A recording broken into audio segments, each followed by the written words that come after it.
Welcome to the Storm Watcher Training Program, part of the Disaster Defense Alliance's Neighborhood Storm Watch program. This presentation incorporates a lot of great material from an excellent spotter training course conducted by the National Weather Service office in Memphis, Tennessee. There are 6 parts to this training, and this is part 1, an introduction to the training program. Thank you for your interest in becoming a storm watcher for the NSW program. The training is divided into 6 short videos, each about 7 to 10 minutes long, and they cover different topics. Please complete them in order, starting with the current one, which is part 1. There's an optional 7th video at the end of this series for those of you with recreational drones and an interest in using these drones for observing and damage surveying. Now, this training will help you to better understand different hazards you may observe, as well as how to accurately interpret and report your observations. It will take just over an hour to complete the training, but you're encouraged to complete it 1 video at a time with breaks in between. To receive credit for this training and to become a storm watcher, you need to complete the 6 required short videos, correctly answering the questions associated with each one. Each of these videos will also provide you with a code word. Make sure you write down these words. Upon completion of the 6 short videos, you'll fill out a form to become a storm watcher. The form will ask for the code words, along with other information. Unlike most spotter training presentations that provide viewers with over an hour of material all at once, this training is done differently, in a manner more in line with how adults learn. It consists of 6 short training videos, each about 7 to 10 minutes long, and an optional 7th one. The training will begin with a brief focus on why we need storm watchers and what their value is.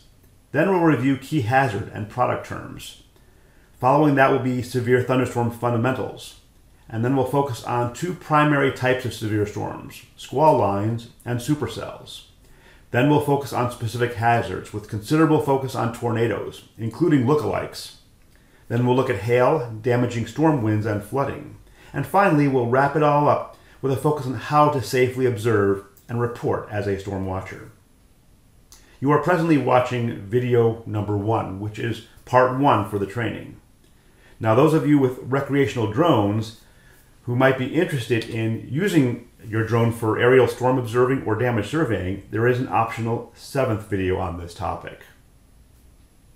In addition to these short videos, there will be a forum on the Disaster Defense Alliance website for storm watchers and program organizers to discuss any relevant topics of this training or on storm observing in general. There will also be a link to an official storm spotter training guide for those who might be interested. Now let's look at why we need storm watchers.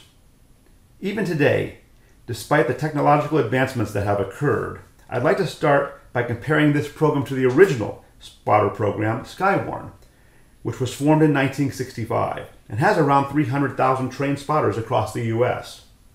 Skywarn is a fairly simple program that provides spotter training classes to people interested in serving their communities as storm spotters. After they complete the training, they contact the weather office if they observe anything reportable during significant weather events.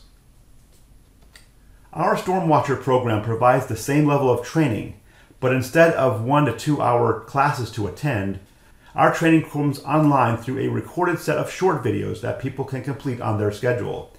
In fact, this may be more successful training as it is focused on how adults learn, which is through small chunks of information at a time, rather than being inundated with a lot of information all at once. More importantly, though, our program serves as a focus for our Neighborhood Storm Watch program and is set up as more of a community. Storm watchers are set up to support their neighborhoods as well as to help each other as a small-scale community. At the same time, their observations can be helpful to local National Weather Service offices and local media. The importance of storm watchers relates to the key problem we have with radar data. The radar is unable to sense what is occurring close to the ground once you get a substantial distance away from the radar site. That's because the radar beam increases in height with distance. In fact, by the time the lowest beam gets 100 miles from the radar site, it is located at least 10,000 feet above the ground. There's a lot that can be missed below that height. Storm observers help fill in this gap with information that can lead to timely warning issuances for areas downstream. This can be especially true for small-scale hazards that radar can have a hard time detecting. Public warnings of flooding or severe storms come from the National Weather Service. The basis of these warnings is primarily what is detected by radar, due to the desire to get lead time before the hazard is observed. But there's other important information to include when making these critical decisions, including reports from storm spotters, which come directly to the National Weather Service or through local media or law enforcement officials. Now, local media play a key role in disseminating warning information to the public, while emergency managers are focused on potential response to impacts. So a successful warning program really involves a team approach. Here's the code word associated with this video: observe. Be sure to write down this word and those from the other videos, as you'll need them when entering a form to become a storm watcher. It's important to keep track of which word goes with which video. This word goes with this video, which is part 1 of the training. See if you can correctly answer this question. Why are weather observers an important part of the severe weather warning program? Indicate all of the answers below that are correct. Pause the video if you need more time to think about this. Otherwise, the answer will appear momentarily. Hopefully you found that the correct answers are B and C. As great as the radar is, it still scans well above the ground. Thus, it doesn't always indicate what's happening at ground level. Storm watchers can help get warnings out for downstream areas, especially in challenging situations like small tornadoes or strong surface winds that radar can have difficulty detecting at times. Here's another question for you. Can you come up with the correct answer? All of the following are steps to be completed to become a storm watcher, except which one?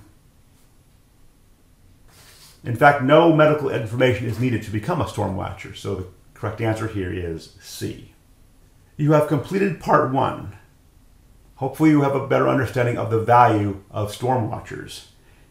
If you had any problems correctly answering the questions in this video, or are uncertain about the material from it, you are strongly encouraged to review it again. Otherwise, please take at least a short break, then move on to the next video in this series, which is part 2.